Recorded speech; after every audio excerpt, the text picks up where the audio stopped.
Ela é mãe, mulher, empreendedora, tem uma história de vida incrível e está se redescobrindo, mostrando que nunca é tarde para enfrentar novos desafios. Estou falando de Nádia Pinheiro. Obrigada, Sabrina. É um prazer, viu, te conhecer e fazer parte desse projeto de podcast, que é um projeto seu, e eu gostaria que você nos contasse mais sobre ele.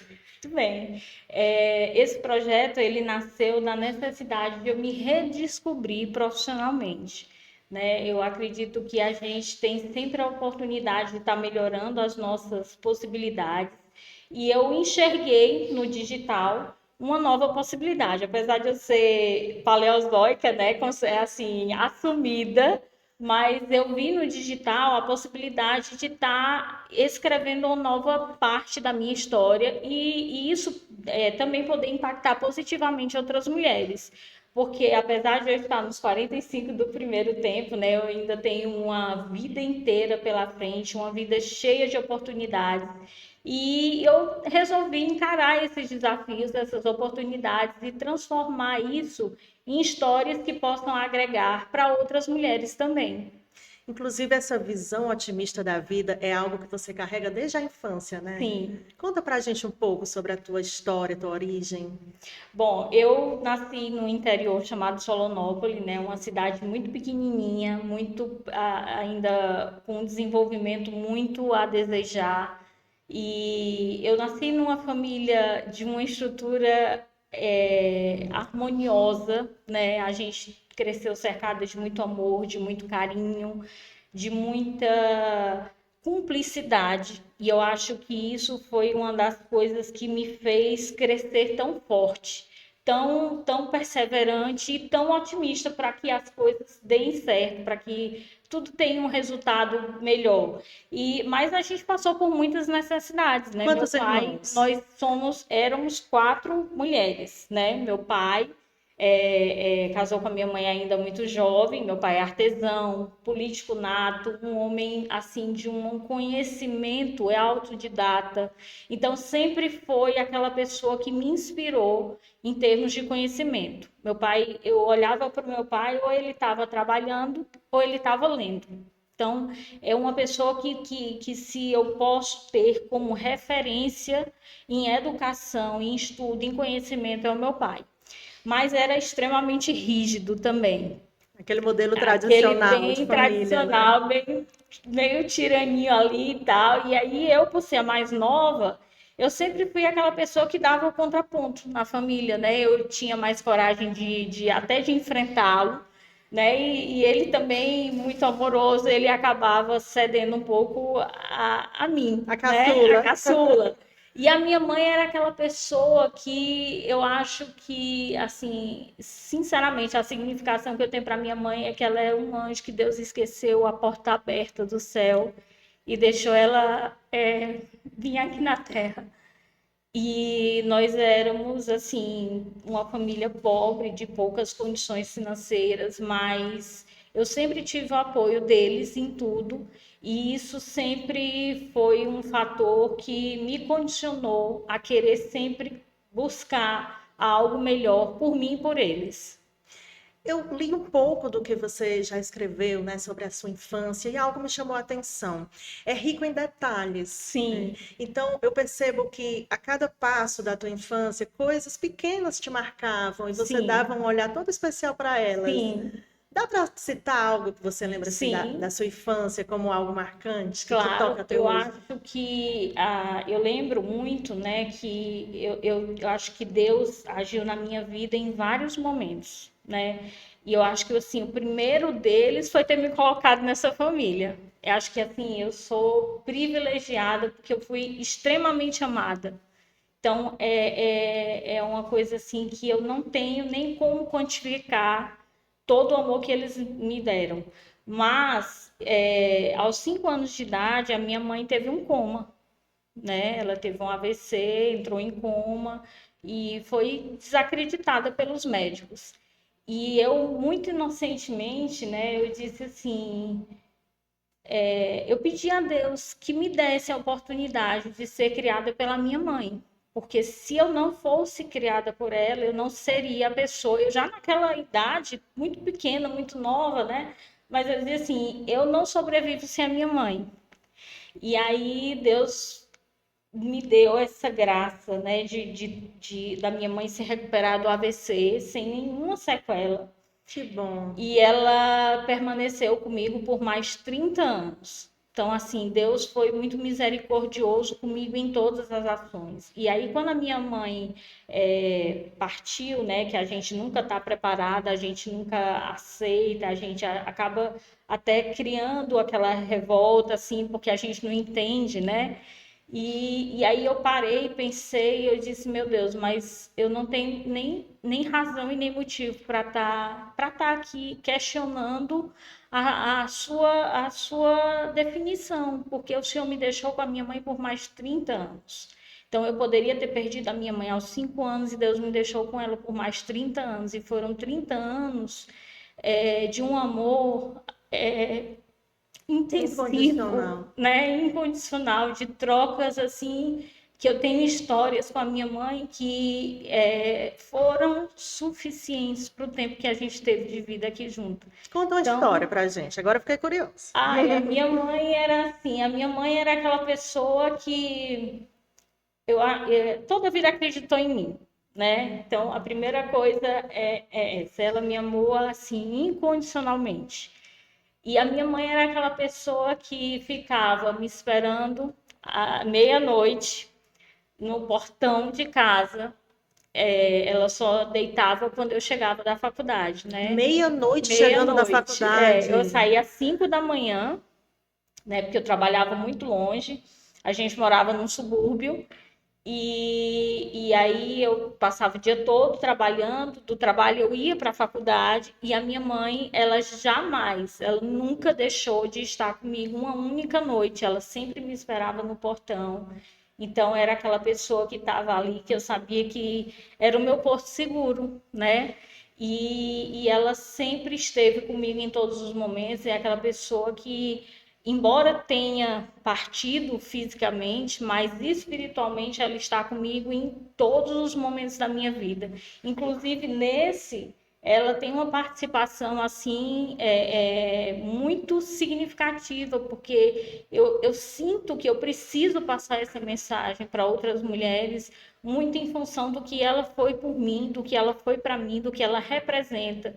Hoje a minha filha leva o nome dela, né? Eu tenho uma filha, Letícia Ozani, e ela carrega o nome da minha mãe, o legado da minha mãe. Então, assim, é uma história de amor que não tem fim, vai sempre se renovando, se complementando, e eu acho que a vida tem que ser dessa forma. A gente tem que se permitir renovar, estabelecer novos vínculos e ressignificar as nossas situações a cada dia. Minha mãe tem essa função na minha vida de renovar o amor, de renovar a minha crença de que as coisas podem e devem ser melhores.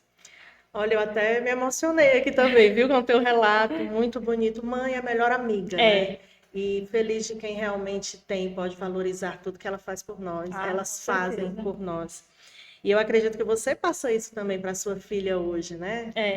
E a intenção é justamente essa, né? Porque hoje a gente vive numa sociedade em que a mulher ela é cobrada em todos os papéis, né? Ela tem que ser mãe, muitas precisam ou optam por ser mãe, elas precisam estar no mercado de trabalho, precisam fazer parte da população economicamente ativa, elas precisam ser donas de casa, né? Elas precisam ter um equilíbrio ali de todos aqueles papéis que elas desempenham, mas a gente muitas vezes ainda precisa lutar contra uma sociedade machista. E ainda tem a cobrança da beleza, né? Ainda tem o estigma da beleza, né? Porque se a gente não tiver nesse padrão também, a gente é cobrado. Então, assim, esse projeto, ele visa exatamente isso. Ele visa mostrar que nós somos reais, que nós não somos seres perfeitos e que a gente precisa estar nessa comunidade de ajuda mútua para que a gente possa chegar num patamar mais alto.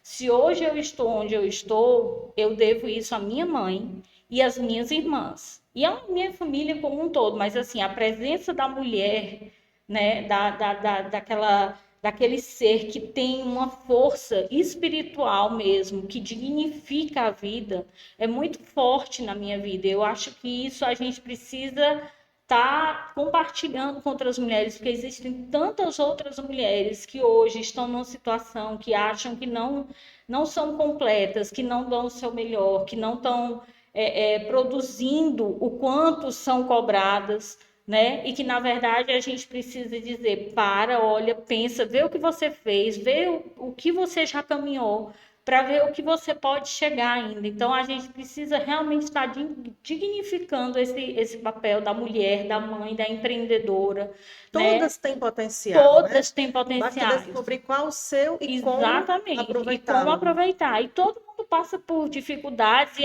eu acho que o que vale é a ressignificação dessas dificuldades para que a gente encontre oportunidades onde outros acreditam que nem existam. É verdade. Inclusive, quando se fala em transformar dificuldades, desafios em oportunidades, isso não precisa ser apenas com mulheres adultas, né? Não. Desde criança, meninas, na escola também já podem adotar essa postura. E eu vi que você fazia muito isso, né, Nádia? Eu acho assim, o conhecimento, ele sempre foi uma bandeira que eu levei para a minha vida e que eu acho assim transformadora, né? Eu acho assim, conhecimento é libertador em todos os aspectos. É até bíblico, né? A É verdade o bíblico, libertará. exatamente. Então, assim, eu muito nova, né? Eu passei por muitas dificuldades na escola. Eu tinha que, as minhas irmãs faziam crochê em panos de prato para me ajudar a compor o dinheiro dos livros, né? A gente apagava os livros do ano anterior para vender na feira dos livros, para conseguir os livros do ano vigente. Então, assim, eu sempre tive essa coisa da educação muito como a grande oportunidade da minha vida. Eu sempre soube que a educação, o conhecimento, ele ia ser a grande chave, a virada da minha vida e da vida das minhas irmãs, que não tiveram a oportunidade que eu estava tendo. Então, eu tinha que aproveitar todas as oportunidades.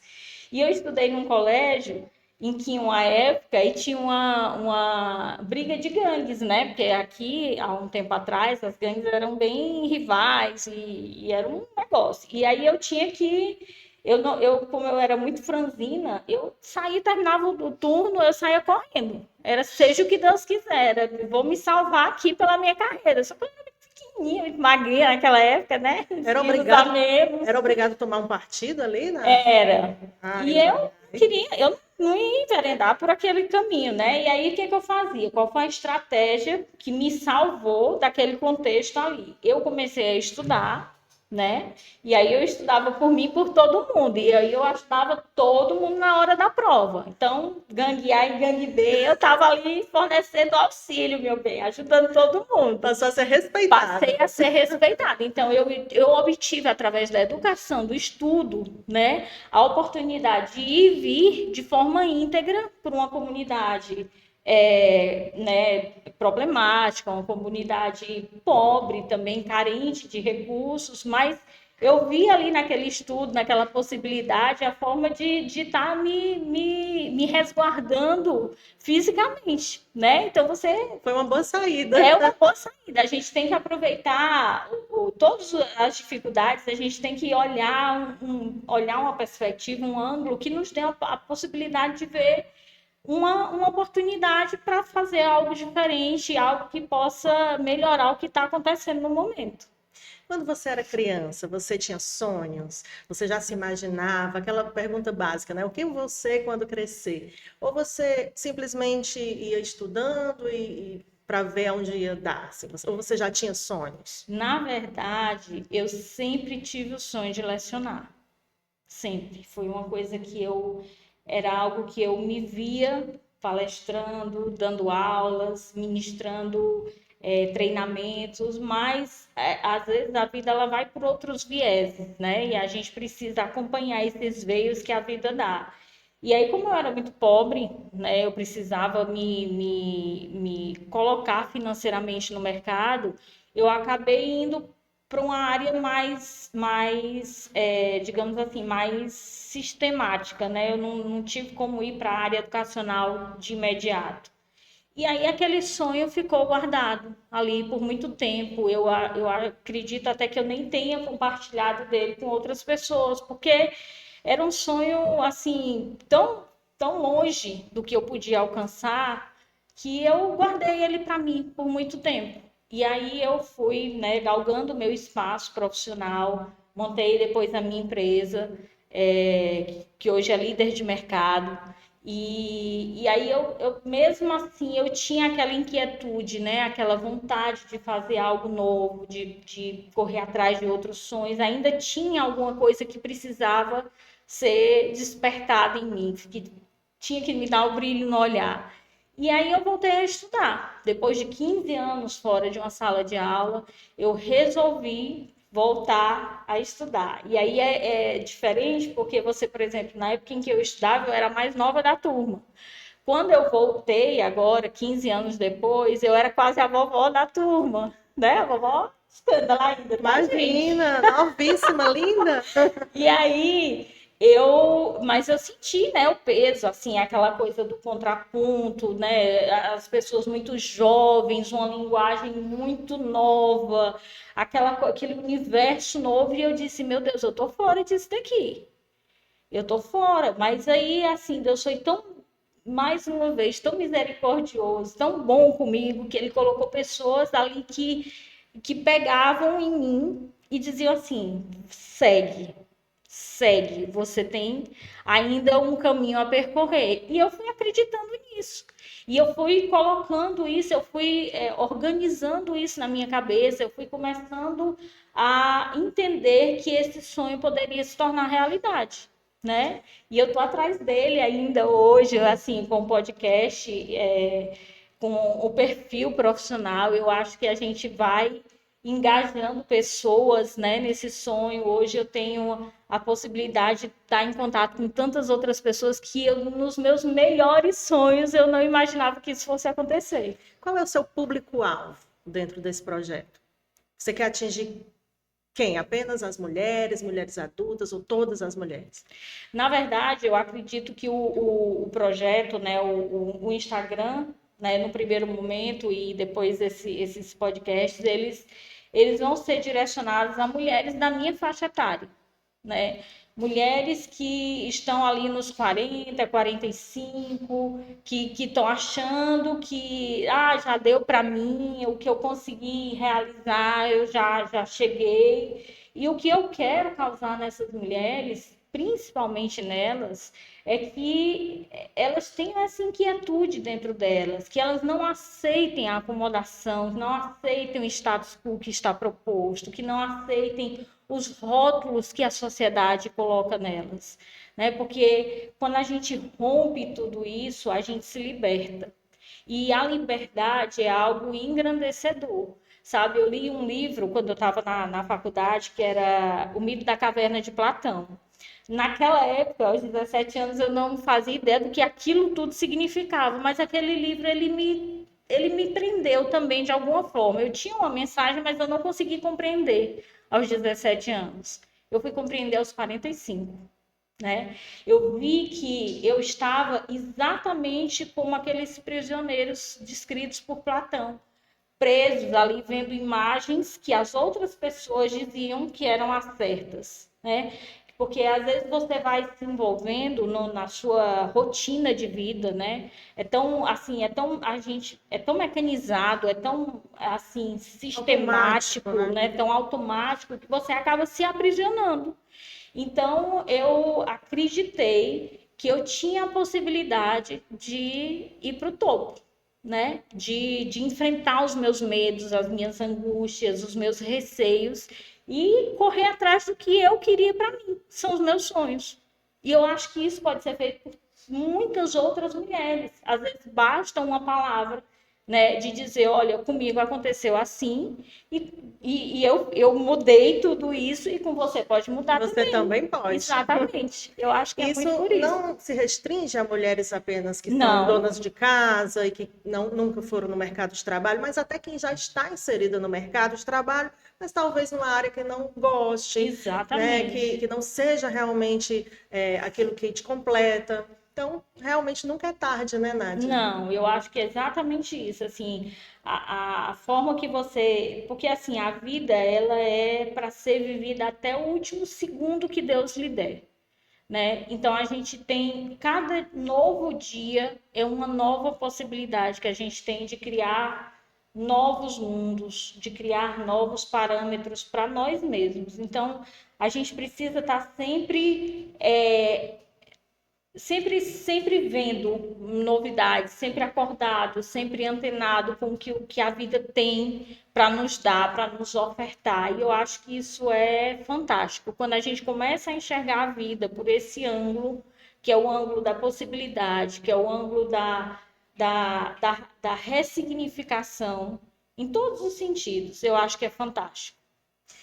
Em próximos episódios, né, já estou dando spoiler, eu gostaria de saber mais sobre a tua adolescência, né, teus anos de estudo, porque você chegou a entrar na universidade, cursou, fez um curso e até hoje, né, para saber como você chegou até essa proposta de hoje.